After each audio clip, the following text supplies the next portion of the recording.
Welcome to part 2. To forget to subscribe and like.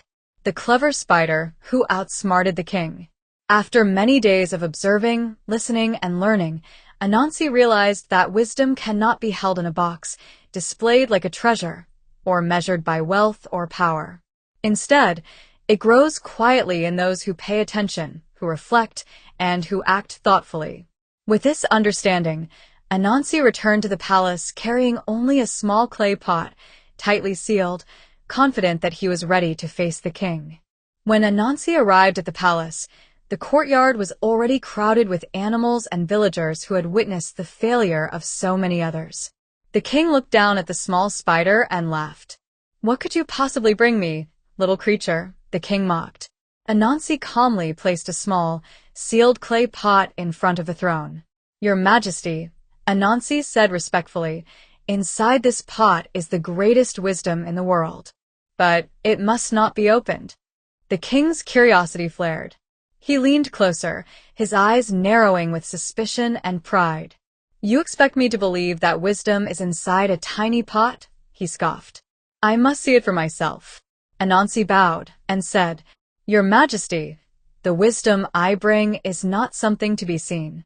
It is something to be understood." The court whispered among themselves. The other animals snickered, thinking the king would easily see through the spider's trick. But Anansi remained silent and confident.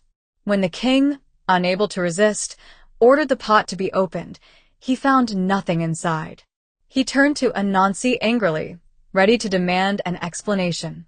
Anansi smiled and spoke wisely. "True wisdom cannot be held in a container. It cannot be measured by wealth, power, or appearances. Wisdom lives in listening, learning, and knowing when to act and when to wait." The king fell silent. Slowly, he began to understand that he had been trying to possess wisdom, not practice it. The king stood in shock, staring at Anansi. For the first time, he realized that all his wealth, power, and pride had not made him wise. He had been so focused on possessions and displays of grandeur that he had overlooked the true meaning of wisdom. The court murmured in amazement. The animals who had failed earlier began to understand the lesson. Wisdom was not something to be shown, it was something to be lived. Ashamed, the king admitted his mistake aloud. "I've been wrong.